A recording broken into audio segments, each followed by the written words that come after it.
Welcome to SLP Nerdcast, your favorite professional resource for evidence-based practice in speech-language pathology. I'm Kate Granbois. And I'm Amy Wonka. We are both speech-language pathologists working in the field and co-founders of SLP Nerdcast. Each episode of this podcast is a course offered for ASHA CEUs. Our podcast audio courses are here to help you level up your knowledge and earn those professional development hours that you need. This course, plus the corresponding short post-test, is equal to 1 certificate of attendance. To earn CEUs today and take the post-test after this session, follow the link provided in the show notes or head to slpnerdcast.com. Before we get started, one quick disclaimer. Our courses are not meant to replace clinical advice. We do not endorse products, procedures, or other services mentioned by our guests unless otherwise specified. We hope you enjoy the course. Are you an SLP or related professional? The SLP Nerdcast Unlimited subscription gives members access to over 100 courses offered for ASHA CEUs and certificates of attendance. With SLP Nerdcast membership, you can earn unlimited CEUs all year at any time. SLP Nerdcast courses are unique, evidence-based, with a focus on information that is useful. When you join SLP Nerdcast as a member, you'll have access to the best online platform for continuing education in speech and language pathology. Join as a member today and save 10% using code NERDCASTER10. A link for membership is in the show notes.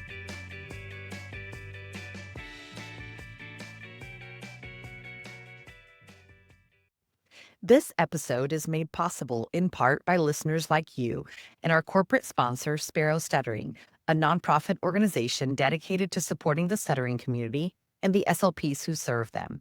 Visit SparoStuttering.org to learn more. Hello, all. Welcome to SLP Nerdcast. We are really excited. This is the second episode in our 7th season, and we are here today to tackle a topic that we've kind of talked about before. We have discussed stuttering on this podcast in several previous episodes. However, today's episode is about stuttering with a new lens that I know absolutely nothing about. I am joined today by our own Dr. Anna Paula Mumi and Daniel Shaw. Welcome, Anna Paula and Daniel. Thank you. Thanks. Would you all like to start by telling us a little bit about yourselves? Well, I live in Minnesota. I own a potato farm, and I like to say these things because I'm with Anna Paula, and it's fun to make things up. So I live in Tennessee. I live in the Nashville area. I was like, wait, you really own a potato farm? This is the coolest thing I've ever heard in my life. Waiting for the punchline. This is great. Great start. So I'm primarily a pediatric therapist. I work at Vanderbilt University, and I largely work with young children with autism, but also have the privilege of working with individuals who stutter across the lifespan. So that's the one area where our pediatric clinic is not pediatric, because there's no one else in the area who does that specifically. I'm Anna Paula Mumi, and I am a program director and professor at a small private university. And I'm also the president of Shapiro Stuttering, which is a nonprofit that we work to equip SLPs to work with people who stutter, but then also to advocate for and support families. I am very much looking forward to this conversation. I was saying before we hit the recording button that I always learn something new. And like many of our listeners know, I know very little about stuttering in general, having never done it in clinical practice, and looking at stuttering and the combination of what is called bibliotherapy, which we're going to look at what that means, is really exciting and a very new and different spin on things. So I'm going to quickly read our learning outcomes, and then we will jump into it. So after completing this course, participants will be able to self-report knowledge gains related to bibliotherapy and the way this practice can be integrated into a treatment plan. Participants will also be able to self-report knowledge gains related to ways in which a book can be used in therapy sessions to address thoughts and feelings. All of our financial and non-financial disclosures can be found in the show notes Okay, now that that's behind us, what is bibliotherapy? Let's just start there because this is a term. I love the title of this course, the $20 word. I was saying I was chuckling when I was reading the title because I had to say it very slowly to make sure that I was pronouncing it correctly. So, what is it? So I'll start with just giving our working definition of this. And it's essentially the therapeutic use of carefully selected books that involves reading the book based on their themes, reflecting on their content, and then engaging with them in a structured therapeutic setting. And this, we've used it. I know for me, I've used books for years and years and years, and I didn't know that there was a term for it. So I think, in some ways it was somewhat intuitive in my practice to utilize books in different ways to help people understand their own conditions or to connect with characters in a certain way that maybe were facing similar challenges, or maybe gaining insight in working through a challenge, or building their belief about something. So I have used books for some time, and I've seen the power of books, just in terms of getting children especially to open up or to be able to talk about difficult topics. And so that is essentially what bibliotherapy is. And so I'm going to turn it over to Daniel, just if you can talk a little bit about just how did you come upon this, and how long have you been using it, and just how did it surface for you? I think I came about it a little differently. Um, there are a lot of different media that I've used in the past, and it just kind of come pieces here and there, using video in different ways, making little mini movies to sort of express or capture something that kids were maybe not able to put into words. Different mediums of art, creativity, using like cartoon bubbles, and lots of different ways that you can help kids to access things that are difficult for them to verbalize, or maybe things they don't really have the language to express yet, but it's there. You can see it, you can read it, you can hear it in their voice. Um, and so what I found that I've really enjoyed about bibliotherapy, on this side, is that I've already done a lot of the stuff that bibliotherapy does, kind of like you, Anna Paula, and this is just another vehicle. And so that's something that I really feel passionate about in terms of therapy. I think we get really focused sometimes on what your activity is going to be, or whatever it is that you're thinking you have to have. And in my mind, you need the principles, you need a framework for how you're approaching, and you need to be able to scaffold within that framework. And if you can do that, then everything else is just a vehicle for getting there. So if you have, let's say, if you did something slightly differently than stuttering therapy, you have a circle time activity, and you're thinking, what's the perfect activity? Well, the perfect activity is the activity the kids like and want to engage in, and that you can just fold in whatever you're working on into that song or into that activity, or flying the parachute, whatever it is, it's just a vehicle. And so the book to me is just that. It is very useful because you can't just pick any book necessarily, but the book is a great starting point for where you might want to go. And so if I have a book that, as I'm reading with kids, has this character's perspective about his stuttering and how he feels about it and what he does when he's stuck, or maybe how he's coping and how he describes his stuttering, and maybe some of the colorful metaphors and similes they're using in the book. As I read through that with kids, I have 20 different things we could talk about. And so I just have to know that kid to pair up what of that book would be useful for them and where they're able to access it. And of course, that's just being a good therapist. So I think it's not that learning bibliotherapy is pointless, because then this podcast would be pointless. It's, to me, just kind of broadening out and saying sometimes therapists like me, and maybe listening, you're like me, get in your head about things. And so you think, oh, bibliotherapy. And the funny thing is, when you search bibliotherapy, there just isn't that much out there. Um, if you look in other fields, so I did some research for this, and let me just say, I didn't learn a ton. And not because there isn't much to be learned, but there just isn't that much out there. And there are meta-analyses that say um, it's inconclusive and it's helpful for teens who have depression, but it's not been helpful for children with anxiety.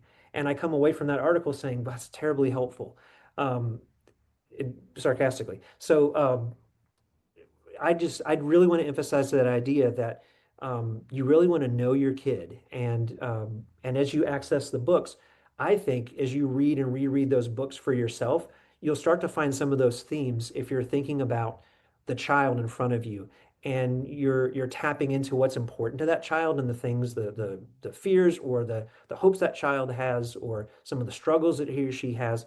Then the book is just going to help you access that and talk about it in a way that maybe isn't as intimidating for them. You know, if you came at it directly and said, tell me about those anxious feelings. And I've worked with plenty of kids who will just kind of look at you and go, no, we're not going there. Or kids that have said something to me that then I'll just reflect back and say, that's really interesting. So sometimes you get a little nervous when you're talking. And that's literally as far as I took it. And the child would backpedal and qualify it and kind of retreat from that statement. And so bibliotherapy can be another way, in addition to the arts and many other activities, to help kids tap into things that can be hard to talk about and hard to do because it's real life. I wonder if you could, as a person who is not at all familiar with this approach. You know, I started this conversation with an emphasis on not knowing a lot about stuttering and stuttering approaches, but this is obviously something much larger than that, and can be used across a variety of different presentations. How do you feel as though bibliotherapy is something that you choose for a kiddo who particularly likes books? I mean, just going back to your original comment about you know, the right activity is what the kid likes. Is this something that you have found to be successful with a wide variety of kids, or is this something that, you know, you happen to have a kiddo who loves storytelling or loves narratives or has a particularly favorite character that they gravitate towards? That's a great question. I would say generally, a lot of kids are open to it. Some kids may gravitate more easily than others. Um, but I'll try it with most kids and I'll just gauge their reaction. And I've definitely had some boys, for instance, who are just not interested, or in some cases, it may be that I just didn't choose the best book for them. You know, if they're not really open to talking about stuttering or maybe don't have a lot of insight into it, but generally are kind of closed off. If I read a story that's front and center talking about stuttering and describing it, and there's some struggle in there, some kids maybe not open to that, which is okay. And I think you have to be willing to try some stuff in a session to figure out where that kid is. And um, you know, it can be, that's one thing I love about groups. If you have one kid who maybe isn't as open, and this is true a lot of the time, but you have one or two kids who are, they can be great examples for that openness. And so one of the reasons why I love pairing kids is because you have kids in different stages of readiness. And if I have you one on one, I'm going to do things differently than I would in a group. I'll try some things. I'll push a little bit more in a group because the group will have its own value system and you can help shape that. Whereas individually, you're really looking at their value system and you're helping shape it, but it's in a different way. So I would try it with a lot of different kids, without being too quick to sort of pigeonhole. It has to be a certain type of kid, because you can always pair things with books. Mhm. So if I have a book and we're touching on some interesting topics, some kids may not really just want to talk that out, but you can take that then and say, let's draw it, or let's make something, or let's act it out. So there are a lot of different ways that you can connect their interests to that story in a way that's more dynamic and maybe engaging for them.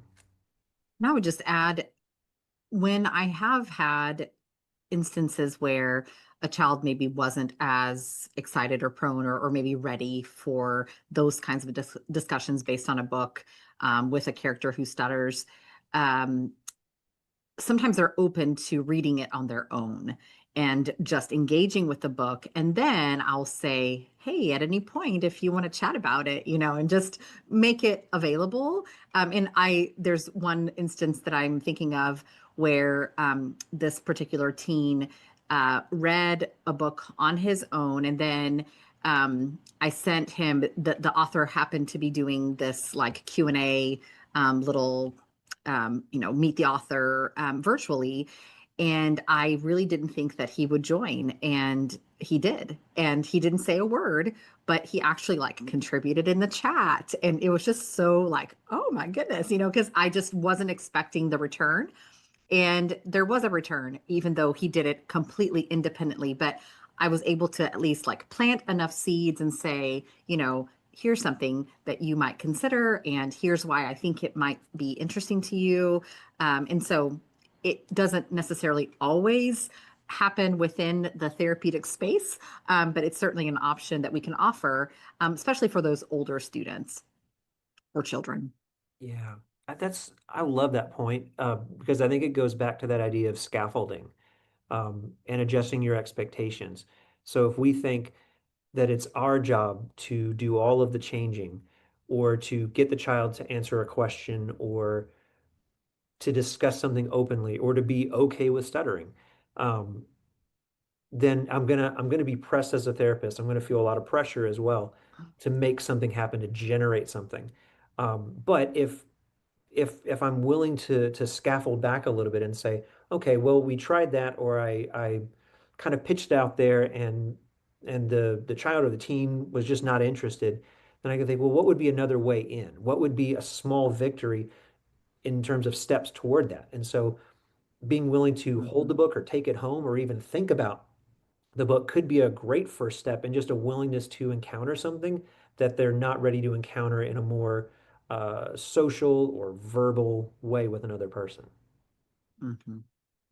So I'm just thinking about everyone who's listening who might want to begin exploring this concept. It seems to me like it's widely applicable across presentations. It gives you a bridge or a vessel through which to touch on things that might be more sensitive or, get into some of this more emotional counseling work that we do as therapists. How do you begin? I mean, is it as easy as just picking a book that you think the kid would like, or are there other variables that you need to consider prior to getting started? Well, I'm going to share about one resource that we developed just to start us off, and then I'm going to turn it over to Daniel. So because we do work with sometimes heavy topics or just difficult things to talk about or to discuss with kids who stutter, Daniel and I started talking about, what are the books that you use? And, just more as an exchange of like, hey, what book are you reading right now? Right. And so we're talking about, what are the books that SLPs that we know and trust are using with kids who stutter. And so we emailed a few people and just said, hey, let's, talk through this and like, what are some of your go-tos? And from that discussion, and just our collective learning of just, talking through and figuring things out together, we came up with a resource called StoryStream, which is really just a collection of books that were selected by select SLPs that are doing a lot of work with kids and teens who stutter. And we came up with just a format where we have the book title, a basic description or like synopsis of the book. And then we also together came up with like, what are some themes that potentially one could address based on this particular book?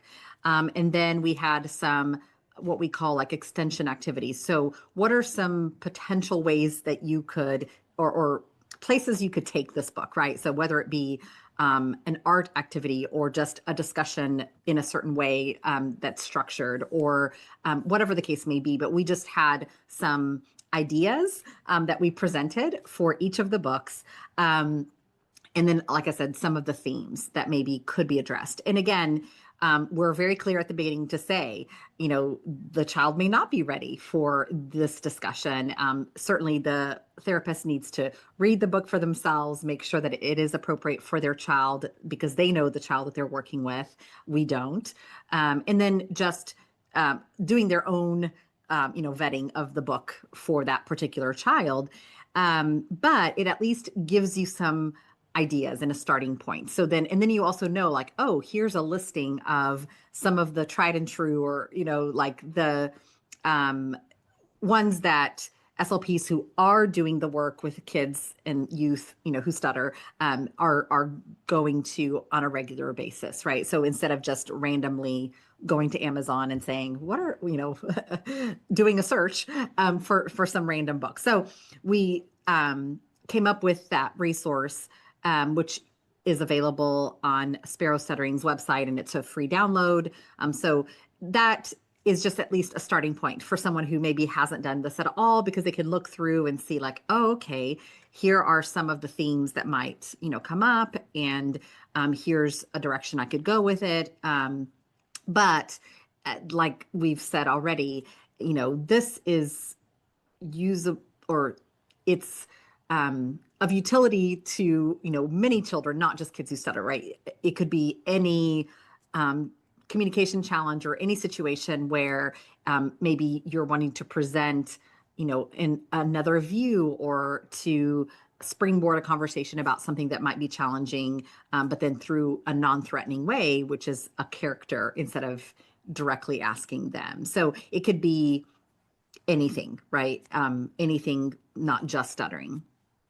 Yeah, I wanna go through a couple of these couple examples, Anna Paula, because the way that it's laid out, if hopefully in describing it, it'll give you a sense of what you would find if you did look for it.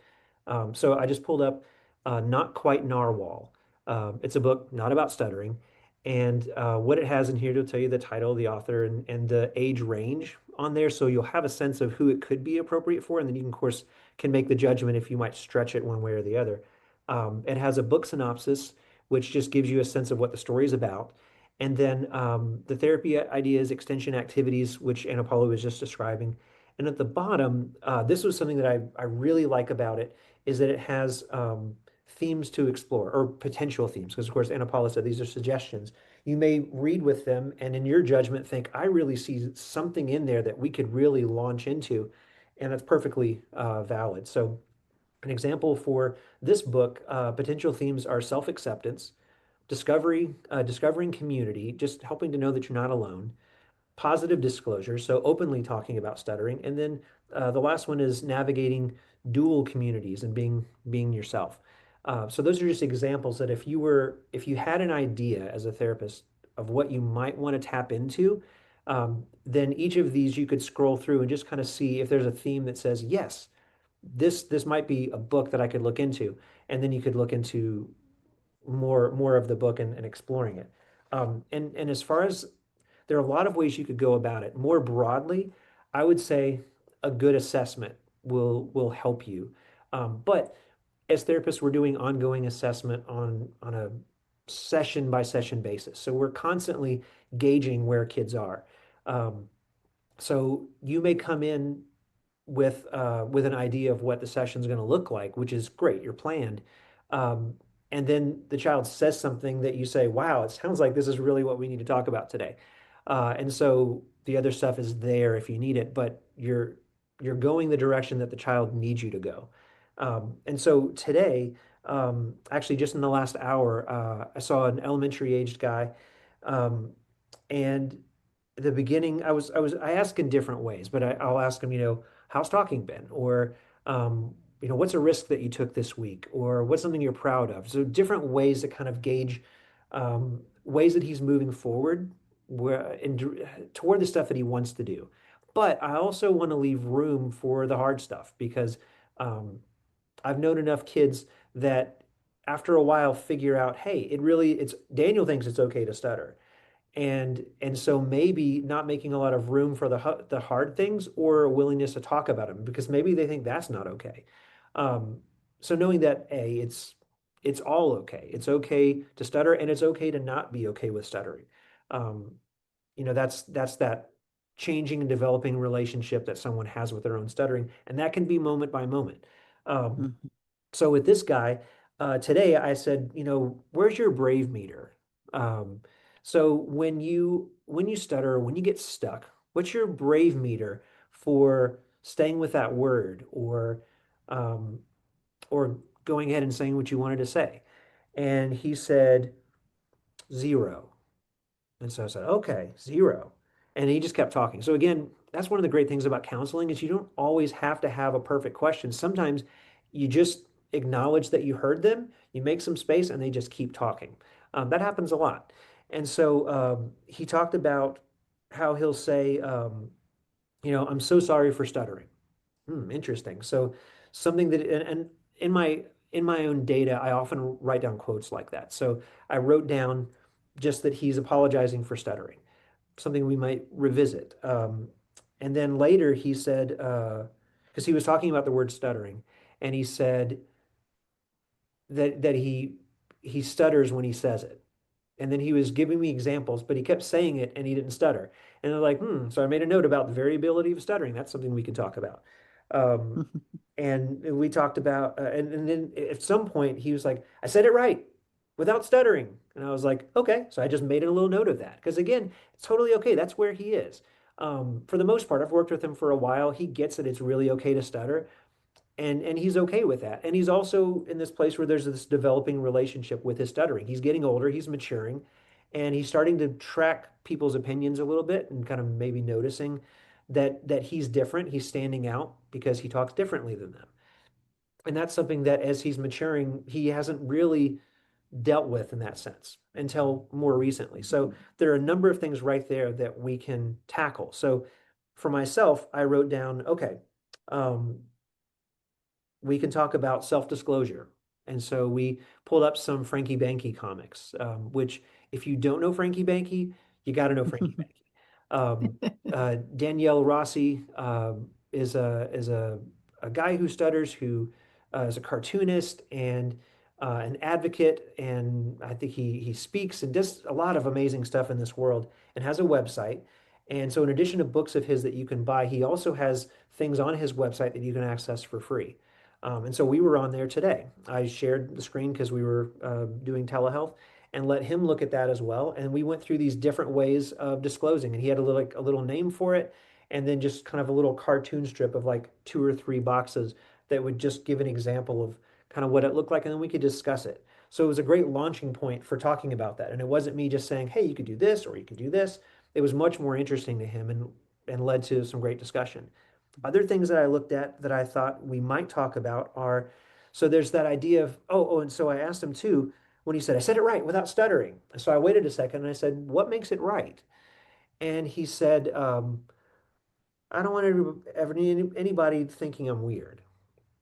I was like, okay. So I also wrote that down because again, that's much more useful data than ticking off something. So I thought that's useful information. That tells me a lot more about where you're at and how you're thinking about this. And so a couple of the books that came to mind right away are Perfectly Norman, which I can't remember. Anna Paula, is that on the story stream list? It is. Okay. Um, so that's a book about this kiddo who has wings, but he does not want to show them because nobody else has wings. And it takes him a while of hiding and trying not to show that and all the work and the effort it takes to wear a coat outside when it's hot and he's sweating. Um, to the end when he finally says, you know what, I'm just going to let that go. And he starts to realize that he is not the only one with wings. And so it's this great story about being different. The unicorn story was about that too. Um, there are multiple stories about that, and so not only can you use these types of books with a lot of different kids, but you can use many different books that have nothing to do with stuttering, but touch on the themes really effectively. So that's a good one. There's one that I read a while ago with him, and I've read with other kids, especially when I'm on the early end of realizing maybe there's a little anxiety for them, or maybe there's a little stress around communication, moments of stuttering, people's reactions, a variety of things. is the story. It's about a little girl's worry, Ruby's worry. Ruby finds a worry, is the title. And in the beginning of the book, she's perfectly happy being Ruby, and then early on, she discovers a worry, and it gives you this little um, yellow fuzz ball that over time gets bigger and bigger and bigger. So, and it even points out that she can see it, but no one else can see it. So then she pretends like she can't see it too. And so this idea, this concept of the worry getting bigger and bigger the more she sort of tries to stuff it or tries not to acknowledge it, is beautiful because as you're going through, so this is maybe a good example for maybe how to use a book like this, is it builds in several really helpful concepts. So one is just the idea of like a worry. And so you can kind of talk about that with them. Well, what's a worry? Have you ever felt a worry? So it helps them connect to that. If they're not there yet, then they can just kind of learn through Ruby. And this was something that Anna Paula was mentioning earlier, is that vicarious learning, that you you may not directly address something, but they're able to tap into it because even if they can't relate it to themselves, kids often project. And so there are a lot of types of therapy that allow kids to express themselves without saying, tell me about you. But what they're doing tells you exactly what's going on inside. And so this can be really helpful because rather than having to tap into themselves or have insight into themselves, they're able to kind of learn through this child to identify with the character. And so the worry is getting bigger and bigger, and it's there everywhere. It's behind her cereal, and it's brushing her teeth. And there's a great picture of her furrowing her brow, like, I really don't like you, worry. But as you go through, it touches on some other things. So it's always there. And she wondered if it would ever go away, and like, what if it didn't? So there's that idea of worry being attached to like these what if questions for a lot of people. What if this happens? What if this bad thing happens? So that's a great way that I often define worry, is what if? What if? Um, so trying to carry on if everything is normal. Um, so there's this idea of necessarily maybe trying to hide it. So, or that maybe it's not normal to worry. She wonders if anybody else worries. So that's a theme in there that, with some of the other books, that you're not alone when you worry. So there's some normalizing there. And then toward the end, it gives a couple really simple solutions that aren't saying, they're not prescriptive. They're basically saying she finds this other boy and she realizes in talking to him that he has a worry. And he starts talking about it and it starts to get smaller. And she's like, then she realizes that actually the best thing you can do is talk about it. And so now you're building into this story the idea that worrying is normal and doesn't make you weird, and that talking about it is really helpful in some form or fashion. Talking about it, getting it out there, rather than kind of stuffing it or having to keep it private. Um, and then at the very end, I love the idea that it says, of course, that wasn't the last time she ever had a worry. Everyone gets them from time to time. So again, normalizing, but it also lets you know it's not like this one hill battle. But you may experience it again. And if you know to expect it, it's kind of like stuttering being variable. If you know stuttering is variable, to me, that's half the battle in just mentally gauging what's going on, what's happening, what did I do? And it's like, well, maybe nothing. Maybe I'm just stuttering more today, or maybe I just happen to be stuttering less today. But knowing that it's normal to stutter more and less, that it's variable, can be really empowering for people just to know how to gauge what's happening in their own bodies. So that would be, in my mind, one simple example for using that. And Apollo, do you have any particular favorites? I do have some favorites, but I want to say something that came to my mind just in relation to the vicarious learning that is also available for family members and parents, right? Because sometimes half the battle is also getting parents or caregivers to be on the same page, right? And for them to understand. So even like thinking about the variability of stuttering, if they understand that it's variable, because sometimes parents will say, oh, but he was so fluent yesterday. What happened today? Or, and they don't see that variability as normal. It is helpful if you are walking them alongside as well, with kind of the same information or whatever it is, whatever discoveries that you're making, right, in therapy with the books or whatever, you're using, that the parent is also being brought alongside, the child, and also understanding and gaining, more insight into the experience, because that's really what it's all about, is helping them understand the experience and either normalize some things or make some things a little bit easier, and so on. So just something about vicarious learning that I just wanted to mention. A favorite, what is it? The Ben book. Ben, what is it called? The title just escaped me. There it is. Ben has something to say.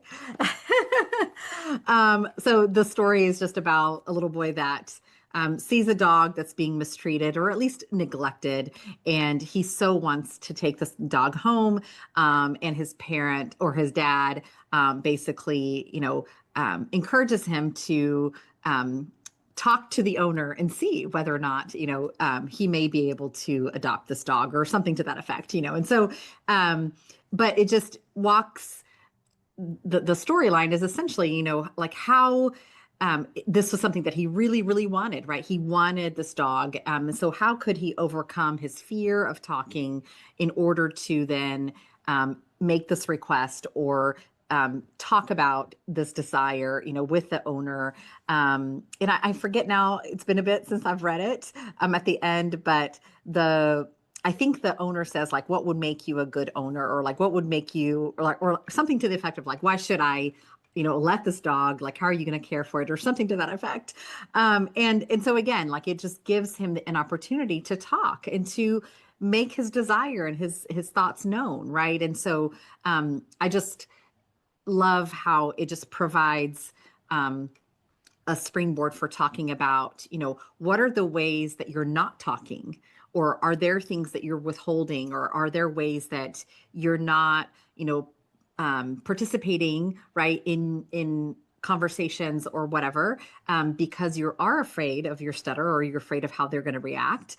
And so that might be one way, right, that you could take this book and then also just, talking about similar feelings that Ben had. Have you experienced this, feelings like that, or being able to just gauge which direction to go? And that's one thing maybe, Daniel, you could comment on is, how do you decide what potential themes to tackle, or what are the questions that may be important? Which I know that's a big question because we don't have a child in front of us, but do you have any insight on just, how do you decide, like, what are the right questions, or maybe there aren't the right questions, like you mentioned before, you kind of have to just see where the child takes it. But any thoughts on that? Yeah, I mean, it is a really good question, and it's a hard one to answer. Um, maybe it will encourage people, because I totally agree with you that there isn't necessarily a right question. But I think the spirit of it is curiosity. So there's a sense in which I'm grabbing this particular book because I want to help you process certain things, or I want to kind of maybe open your perspective to something else. Um, but I also want to be careful that I don't choose this book with such a strong agenda that maybe I miss some of the opportunities as we're talking together. And so when I'm talking with someone, I'm also just asking curious questions. Um, I really love that idea in counseling, or at least certain counseling approaches that have this not knowing approach. Like, I'm asking the question, and even if I think I know the answer, I really try to remind myself that I don't know the answer. Um, and sometimes my sense was right, and sometimes I didn't know. And so, but that sort of approach really invites kids to be more open and sharing. If they feel like they're just answering quiz questions about a story, rather than being immersed in the story, that that could be less inviting for some kids. One thing I found that might be helpful is among the stuff that I read, there were pieces here and there that were useful. Um, but one that I thought was particularly helpful was this article on using bibliotherapy to teach problem solving. and it's by James Forgan. And first of all, he defined bibliotherapy really, really simply as just the use of books to help solve problems. And so I liked that idea because it was using books as a problem-solving approach and helping people both directly and indirectly to do that. We kind of alluded to it earlier, but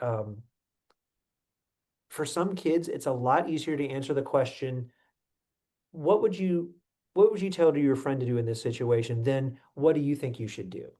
What advice would you give them? And so sometimes taking that less direct approach, other ways of asking that question are, what do you think your dad would tell you to do? Or what do you think your mom might want? Those kind of perspective questions sometimes help people shift away from this sort of stuck sense of like, what's the right answer? Or, well, I came to you not knowing the answer. So now you're asking me to tell you the answer, and that's why I'm here. And so shifting that in different ways can be helpful. So when you're talking about characters, you're trying to connect with the character. What do you think they're thinking right now? What do you think they're feeling?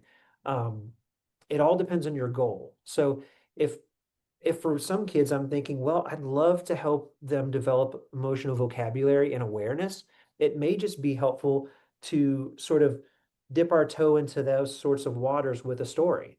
How do you think the character's feeling? Why do you think he's feeling that way? What do you think he might do next? And I'm just trying to help them take on some perspective, and we can introduce vocabulary that way as well, even if they aren't part of the book. So anyways, I like it. And then part of what it suggests doing is it for those of you in the school system will be very, very familiar with this, but he talks about pre-reading, which you could do in lots of different ways. So just kind of glancing through here, how do you help them connect with the main character? There were a couple lists that he suggested. So there's something by Pardick in 1986. It's this list of criteria for selecting books for preschool children and early childhood learning. So that won't be up to date. That'll be things up to 1986. So it's an older list. And then there's the Carnegie Library of Pittsburgh, which has a website which has a number of resources. Pre-reading also can include that KWL chart, that what do you know, what do you want to know, and what did you learn? So it's a great way to just kind of very briefly, and you could do this with lots of activities. But what do you already know about the topic? Or looking at the cover of the book and sort of predicting, what is the story about? What do you think is going to happen? And then what do you want to know? Maybe questions you already have, and then sort of debriefing afterwards. And sometimes an easy way to ask that is, what's your takeaway? Or what's one thing you want to remember or think more about? Those are ways that I'll sometimes gauge the end of a session. So then guided reading, so you're reading with them, the suggestion for them, and of course you can do it lots of ways, because I don't necessarily do it this way, but I like the idea and I think I want to try it more, is reading the book all the way through without interruptions. So you really keep the flow of the story. And then you might do an activity or not, and then you might have them journal about it or not, draw something or not. And then you come back to the book and you go through and ask some questions and kind of guide them through that, the discussion, see what questions they have for the character, which I thought was an interesting idea. And then afterwards, just kind of checking in. This could be great for group discussion as well, if you're able to do that. And so I really like that. And then one of the other pieces that he talked about was this, what's the word? When you have, I think acronym, that's the word. There we go. So it's an acronym called iSolve. And the way that he put it together is basically, I identify the problem. S, what are the solutions to the problem? And of course, this is very CBT-ish. You're just kind of talking about all these different solutions. Okay, great. What's another one? What's another one? So it's very open to the ideas. And again, there could be ideas that you're like, I don't think this is the best idea. When kids talk about how they'll respond to, let's say, a bully or someone teasing them, they might say, I could hit them. And I'm like, yeah, that is a choice. Now, when we talk about the consequences and what potentially might happen, that we're going to sort of work through that. So hopefully that's not the avenue you take, but it is a choice. So going through all the solutions, and then the O is obstacles. So what are the potential obstacles to the problem? And you just kind of again, you're just brainstorming together. You're really just trying to help them think more carefully through what they might do, what might happen. And then the L is look at the solutions again, choose one. The V, very good, try it. And then E is evaluate the outcome. So I love that it's moving into some action if kids are there, or even willing to consider that. But it's a really simple way. And actually, this article is written in terms of kids with a variety of needs. So this could be kids who have IEPs as well. And maybe not even kids who stutter, but helping them work through this iSolve idea, doing it enough where it's automatic, where they don't have to think about the process, but it's more endemic to the way that they think, could be really helpful. So I love that application outside of stuttering, but also just helping kids think when we are going through a book, you can use this as a way to sort of tackle that book as well. I'm listening to you both talk about this very powerful tool. I mean, I think most speech language pathologists have books in their therapy toolkit, right? Literacy, language, that makes a lot of sense. Looking at books through the lens of providing that springboard or providing that bridge to tackle some of these more emotional issues that are not only hard to define or hard for kids to express, but in a lot of other circles culturally, they're not necessarily, we don't make space for those things, right? And I want to go back and just kind of think about the context, and I was having a reflection while you were talking, and I would love your feedback to know if you think I'm on the right track. Just how important the component of rapport is when you're engaging in this type of therapy. And not only that, but your ability to take qualitative data. And I know that sounds like a very nerdy thing to say, but it's SLP Nerdcast. I mean, come on, it had to come out at some point. But I think so much of our training is measurement and data collection, tally marks and percent correct, and there is no amount of tally marks that is going to measure a kid's feelings. That is just not going to happen. And as you were talking, I was thinking about when you were saying, oh, so I wrote that down. Oh, and then I wrote that down. So even just our ability to notice in our rapport, in our interactions, in our natural existence with our clients, notice the things that they say, doing these little mini, I want to call them interviews, but it's not. It's talking to a kid, it's hanging out with your client. It's talking, but just noticing and writing them down, even as you were, saying as a guide, as kind of a guide for which books to choose or which things you might want to tackle or which things you're noting, but you want to put on the shelf for later. Is that like a somewhat on par? Am I in the right sphere with that kind of reflection in terms of rapport, but then also that ability to notice and take qualitative data well? Yeah. Yeah, I would say absolutely. As you were talking, I thought about this one little boy that I worked with, and I honestly cannot remember what the book was, or even like what my target, or kind of what I was hoping we would accomplish with that book.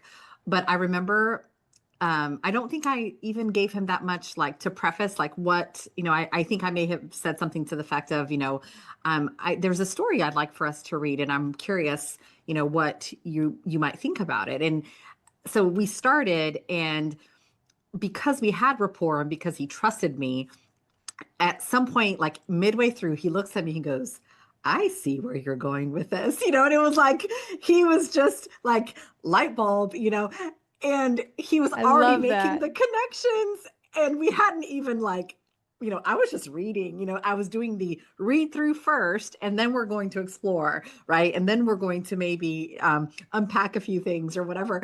But it was just so darling that he was like, I see where you're, but he knew and he trusted that it was an okay place for us to go, right? And just so kind of in that comment, he was essentially saying, I'm okay with this, And so, but yeah, I think rapport is huge, because their willingness to open up to you is going to, of course, correlate with how or the relationship that you've built and the trust that you've built, so that I think you can't separate, one from the other. And then as far as qualitative, I think the descriptive data that we get is probably the most valuable. And so I, in the same way, am going to make notes about, what are they commenting on? What are they saying? What are the things that, or even sometimes, things that they'll say at one point, and then they'll start talking about it differently. You're like, oh, we're using this terminology now, like where maybe initially, let's say, stuttering, like some kids will say, oh, well, I messed up, or they're using terms where they view it as a problem. And then you all of a sudden notice that now they're just saying, oh, I stuttered, or whatever. So like that the language starts to shift, and that's huge. And that is qualitative information, right? That is so valuable when it comes to the data that we are taking, because that means there has been a perspective shift, right? And there is something, or at least something in the narrative is beginning to shift and change, and so I think that's so important, and being observers and noticing, that's so key to what we do, especially in kind of talk therapy. Yeah, um, Kate, as soon as you talked about the rapport, I was like, all right, I'm about to get nerdy. Because it's one of my favorite topics. That therapeutic alliance, which is at least the term that researchers use, and definitely in the world of psychotherapy. And if if you're listening and you haven't heard of the common factors model, it's really worth looking up. I think it was Lambert in 1992. I can't remember if there's any, I think he was the original that was then quoted, and others have carried on that work. But essentially, they were looking at thousands of lines of data in all of these research studies and trying to figure out what brought about change. And in that analysis, they came up with four primary areas, which I think are now at least five, and maybe that's changed again. But they're essentially identifying the therapeutic alliance as I think it was 30% of change, double what hope and expectancy are, and double what the actual therapy is itself is.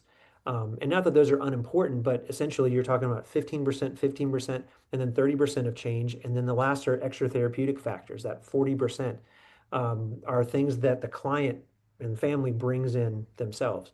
But 30% of change was attributed to that alliance that we have with them. And so, as an example, I was with a kiddo not last week no, it was last week, and and he's really interesting. He'll tell me exactly what he's thinking, and he's not always game. And so I I think I asked him, we were going to play a game, and I was just like, very first session, I said, I asked mom toward the end, he's just kind of playing on the floor with some stuff. He's elementary age, and I said, do you think he's aware that he stutters? And he like looked right up and he said, nope. And so that was to me the one piece of information that I got out of that session that was most helpful was, okay, we're aware to some degree. We don't want to acknowledge it. We don't want to talk about it. And so then my goal became, how do I help loosen that up a little bit? Just to make some room for maybe talking about, maybe doing something. A few sessions later, I thought, all right, what if we throw in some stuttering on purpose? Let's just see what he does. If he's willing to do that or not is a big tell for me. And so I said, so we're going to play, he wanted to play Uno. So we're going to play Uno. And as we play, we're just going to, we can stutter as much as we want or as little as we want. And he was like, I don't want to. I was like, okay, cool. I said, is it okay if I do? And he said, sure. I said, okay. So we played the game. And then partway through, I thought, all right, I'm going to shift this a little bit more. And I asked him, I don't stutter. So if you have any advice for me, any tips to make it better, just let me know. He's like, I don't have any tips. Cool. Okay. So we kept talking, and later in the game, he started saying, you need to do such and such. And I said, okay, tell me a little bit more about that. We did that. Um, and then later he stuttered and he said, did you notice that? And I said, notice what? And he said, I stuttered. And I was like, oh, cool. And he started just throughout the game being more willing to talk about it. Where he eventually not only stuttered more, which to me was a big win because he wasn't hiding that, but he talked about it and he brought it up to me. Big win. So that was a month ago. The last session, we were going to throw in some stuttering to a different game. And he was like, I don't want to do that. I was like, okay. But he said it was okay that I stuttered. And then partway through, he didn't like how I was stuttering and he wanted me to stop. And I was like, okay. So the rest of the session, I decided I really think we just need to build rapport. I think we just need to have some fun. We need to connect. And if we have some time to touch on a book later on, we'll do that. But I thought if we're going to get anywhere, we just have to have that relationship. And I think that is, no matter what therapy you're doing, is a key element. If you don't have a relationship with the child, if the child doesn't like you or doesn't want to be with you, that is step one.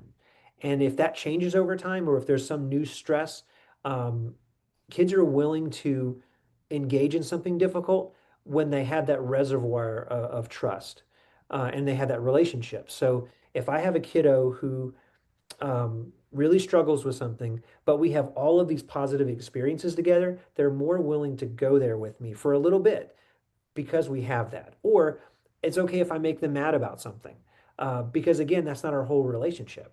Now, if I find myself just struggling with them, if I have an agenda and they have a different agenda and we just keep clashing on that, it's not going anywhere. I'm going to have to figure out how to adjust that to really build that relationship back or build it in the first place. And that, I would say, regardless of what you're doing, that's where you start. If you're working with kids with autism, you have to have a relationship. Working on speech sound stuff, got to have a relationship. Some kids are easier than others, and some areas of work that we do are easier than others. I'm so glad you asked that question so I could nerd out on the Nerdcast. I love it. It's like you came to the right place. Imagine that. That's so great.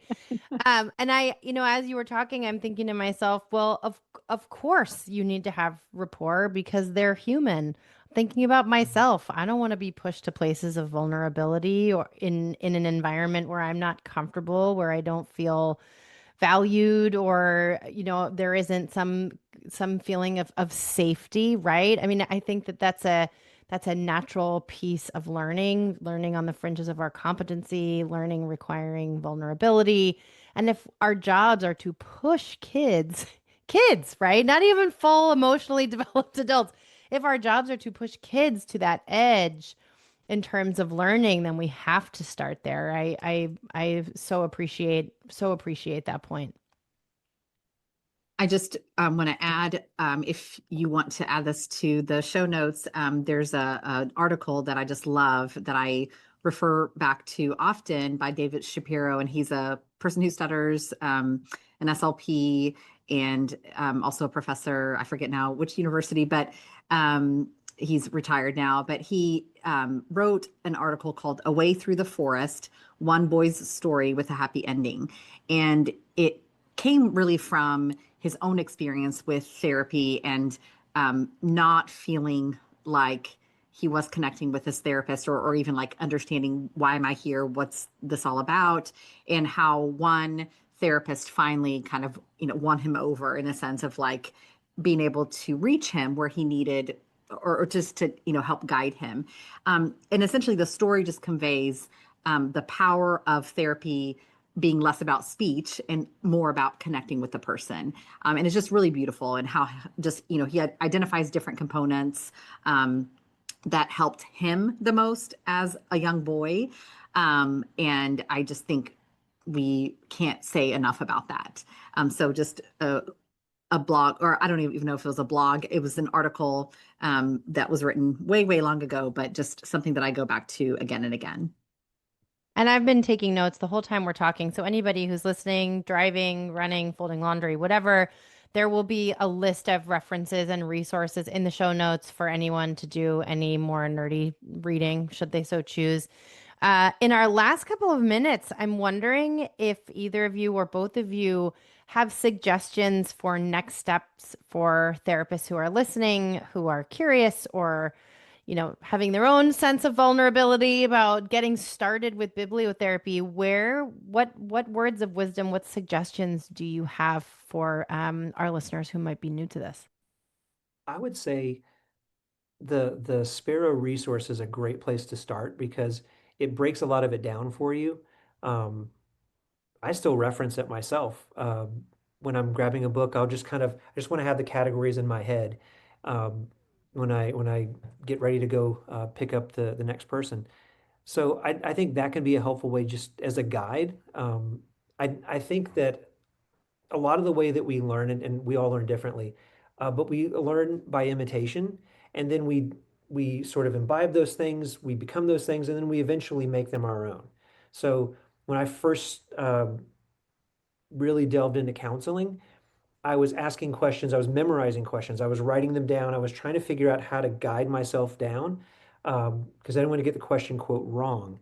Over time, I became much more comfortable. I didn't need to write it down. I didn't need to because they were just there.